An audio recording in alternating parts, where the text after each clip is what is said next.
Bonjour à tous et bienvenue à nouveau dans ce petit débrief, ce petit retour, ce petit échange sur le dernier épisode de WandaVision qui est sorti aujourd'hui. Toujours évidemment sans se prendre la tête et tout, etc., etc. Mais bon, ça, vous savez comment ça marche sur cette chaîne, hein, ce genre de vidéos sont des vidéos à la cool, et après, de temps en temps, on fait des vidéos un peu plus dignes de ce nom. Bref, tout ça pour dire que, donc, on a le 7e épisode, et je vais pas vous mentir, encore une fois, on a un épisode qui est clairement en train de lever le pied, à mes yeux, par rapport à l'épisode final. Enfin, à l'épisode final, par rapport au final de la saison. Si l'épisode précédent avait déjà levé le pied, alors celui-là, mon Dieu, mais il lève complètement le pied. Pourtant, officiellement, il est rempli de révélations. Il y a plein de trucs où on est censé se dire « Waouh, oh, oh, oh !» Le problème, c'est qu'on le savait déjà. Le problème, c'est qu'on le savait déjà. Et c'est le gros problème de la série, c'est ce que je vous ai déjà dit, c'est que il n'y a pas une seule théorie que j'ai vue à gauche à droite qui s'est avérée être fausse. Et c'est marrant parce que j'en parlais avec un collègue qui se vantait de se dire des théories qui étaient justes en mode tout le monde fait des théories justes sur cette série. Même moi qui pars en couille en disant des trucs genre où j'ai déjà donné deux possibilités d'origine des X-Men, c'est possible qu'il y en a une des deux qui soit juste. Oui, plus t'en sors, plus t'as de chance, on est d'accord. Mais je veux dire, voilà, et quand je vois tout ce qui se raconte à gauche à droite sur la série, et à quel point ça se révèle être juste, moi je considère ça comme une déception. Alors peut-être qu'à ce niveau-là, je suis pas au goût de la mode actuelle, parce que semble-t-il que les gens de nos jours, ils aiment bien qu'on leur raconte ce qu'ils veulent entendre, hein, c'est un peu comme un enfant qui veut qu'on lui relise la même histoire, hein, dans le sens où, justement, je prends un exemple, allez, quand on a fait le remake de Roi Lion, il y en a plein qui sont allés le voir, ils ont kiffé. Pourquoi ? Parce que c'était le Roi Lion, c'était la même chose, donc ils ont eu ce à quoi ils s'attendaient, il n'y a pas eu de surprise, il n'y a rien eu. Là, pour le moment, la série a pas l'air de faire trop de surprises. Pourtant, l'épisode précédent a essayé un peu de de nous perdre un peu mystérieusement par rapport à un personnage sur lequel on était pratiquement certain. Et cet épisode, hein, bon, comme vous le savez ici, ça va spoiler, hein, il semble nous révéler en effet que ce personnage-là, donc le personnage d'Agnès, est pas gentil. C'est Agatha Harkness. Alors, je vais pas vous mentir, hein, c'est un personnage des comics que je ne connais pas, hein, donc je vais pas je vais pas vous faire des grandes théories sur le personnage en tant que tel, hein. De toute façon, comme j'ai dit, hein, moi c'est pas mes théories, hein, moi je regarde ça tranquillos, mais les gens sur internet qui ont fait des théories, ça s'est avéré juste, donc là j'imagine même pas.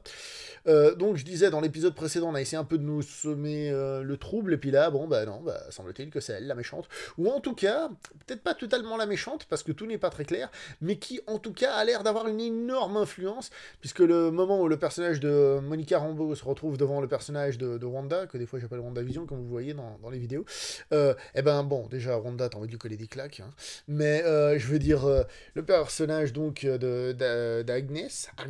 Agnès, vient et les sépare en mode nanana pour que ça puisse continuer. Donc elle a pas l'air d'être très sympa, à moins qu'elle aussi soit à moitié, on va dire, enfermée là-dedans, ou alors, pas forcément enfermée, mais qu'elle ait pas une totale liberté, ou alors que, enfin voilà, je veux dire, il y a toujours les théories sur Mephisto qui traînent dans le coin. On va voir ce que ça donne. Pour le moment, comme on l'a dit, ils sont pas très loin de la vérité. Ceci étant là pour justement aussi annuler un truc qui aurait pu être cool, mais qu'on savait qu'il n'allait pas passer, c'est-à-dire le fait de faire de Wanda une méchante, en tout cas une méchante temporaire ou un truc comme ça. J'imagine déjà que les gens auraient gueulé, encore une fois, parce que ça aurait été changer le personnage, ça aurait été prendre des risques, etc.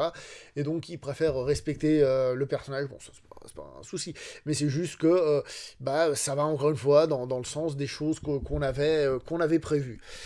On a eu à la fin de l'épisode précédent donc l'extension du Hex, hein, donc on savait pas à quel point il allait s'étendre, et on découvre dans cet épisode qu'en fait, en fait on s'en fout, quoi. Je veux dire, ouais, il s'est étendu, il a pris quelques personnages à l'intérieur, 2-3 personnages, ok, et c'est tout. Je veux dire, voilà quoi, j'ai pas eu un changement énorme. Moi j'ai dit peut-être que ça allait être un truc de taré, que ça allait s'étendre sur toute la planète et tout. Non, en fait non. J'ai envie de dire, c'est presque un faux suspense qu'ils ont fait à la fin de l'épisode précédent. C'est genre, ça s'étend, mais bon, voilà. C'était juste histoire de refaire rentrer donc Vision dans le Hex, ce qui est logique, hein, puisque c'était le but, hein, c'est-à-dire que Vision se retrouve dans le Hex à nouveau, hein, en prenant 2-3 personnes qui étaient autour, dont le personnage de Darcy et tout. Mais on aurait quand même espéré que ça ait enfin, je sais pas, qu'il y ait une conséquence à ce truc, pas juste ça. Enfin, bon, bref, je dis ça. Du coup, on a Darcy dans le Hex, qui se fait libérer par Vision, qui la reconnaît, hein, qui a dit on s'est vu hier, même si j'étais en train d'agoniser comme pas possible, et je me souviens qu'on s'est vu. Et donc là, bon, peu à peu, elle commence à lui raconter des événements, Ultron et compagnie, ok, c'est cool pour le personnage de Vision, là aussi, en théorie, il y a une évolution. Il se retrouve dans un bus, enfin dans une espèce de camionnette, en train de fuir des trucs et des machins, et moi j'étais là, mais tu sais que tu voles Vision?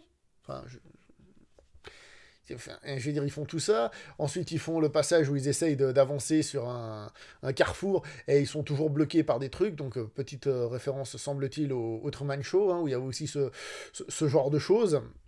Et à la fin, donc le personnage de Vision, il fait « Mais c'est vrai ça, je vole, qu'est-ce que je fais là ?» Ce serait pas que je vous ai laissé glander tout un épisode quand même. Bref, et il se casse et il laisse le personnage de Darcy. Alors je sais pas si Vision, quand il vole, il peut prendre quelqu'un avec lui, je sais pas, la Superman, vous savez, quelqu'un sur les bras, et puis hop, voler, c'est possible. Ce serait pas impossible, non? Enfin, je n'en sais rien en tant que tel. Mais, ouais, enfin, voilà quoi. Donc encore une fois, l'épisode fait référence à, cette fois-ci, donc deux, semble-t-il, génériques de séries télé d'époques différentes et tout. Encore une fois, je les ai pas reconnus, moi c'est pas vraiment mon truc tout ça. Encore une fois, je compte sur vous pour le mettre, hein, c'est le petit échange, hein, chaque semaine, allez, vous le mettez. Intéressant de voir que l'aspect, justement, série comique, sitcom, cette fois-ci, est clairement au second plan. Et que même cette partie-là, elle est là pour nous montrer en fait que le personnage de Wanda est complètement dépassé, qu'elle n'arrive plus à rien gérer, qu'il y a tout qui s'écroule autour d'elle au niveau de la création de l'univers et tout.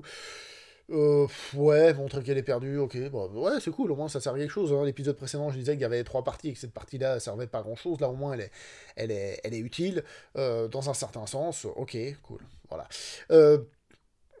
Il y a quelqu'un dans les commentaires qui m'avait laissé un commentaire assez intéressant disant que, en fait, plus la série évolue, plus elle devient, entre guillemets, quelconque, parce que finalement, elle perd ce qui faisait sa grande originalité pour en faire quelque chose d'un petit peu plus classique, on va dire, dans l'univers Marvel ou autre. Et j'ai trouvé que c'était un commentaire très intéressant.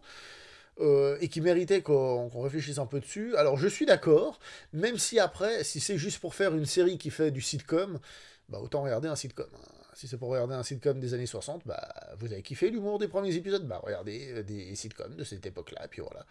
C'est tout. Donc c'est vrai que si c'est juste pour refaire un sitcom, voilà quoi, ça peut exister, mais c'est vrai que le fait qu'il y ait un sitcom dans l'univers Marvel aurait pu amener un truc un petit peu différent. La série n'est pas allée là-dedans, elle a préféré faire autre chose en jouant la carte entre autres du suspense et du mystère. C'est pas plus mal, surtout que bah on a toujours hein, à la fin de cet épisode. Personnellement, je trouve que c'est encore un épisode qui lève clairement le pied et dont les fameuses révélations, bah on les avait vu venir. Hein, donc au lieu de faire waouh, on fait ouais et ouais. Bah oui, on le savait. Et donc, quelque chose à raconter, s'il vous plaît? Et c'est un petit peu le souci global que j'ai avec cet épisode. Si vous ne le savez pas, il y a une scène mid-générique, mid-credit, mid-générique. Donc c'est-à-dire quand on arrête le générique imagé avant de passer au générique classique sur fond noir, on va dire. Une petite scène qui nous montre donc le personnage de Monica Rambeau qui trouve le sous-sol d'Agatha Harkness, et là, réapparition du Pietro, qui n'est pas Pietro, selon Wanda, qui apparaît et qui la prend en flagrant délit. D'ailleurs, je profite, hein, le moment où elle dit que Pietro n'est pas Pietro, mais qu'elle sait pas. Ouais, ok, ça prouve bien qu'elle commence à plus rien comprendre par étapes, hein, et puis que là, elle est complètement débordée, mais bon, ça me rappelle ce que j'ai dit sur l'épisode précédent. Bref, quoi. Est-ce que j'ai oublié de dire quoi? Comme Monica Rambeau, est-ce que j'ai dit qu'elle a des pouvoirs et que oh, ça aussi on l'avait prévu? Enfin, bref. J'ai trouvé que l'épisode, bon, bah, il se laisse regarder, c'est court, hein, on va pas dire qu'on se fait chier, hein. Mais là, à l'heure actuelle, tu fais. C'est tout? Moi, je le répète, je sens qu'ils sont en train de lever le pied à fond pour réaccélérer à la fin.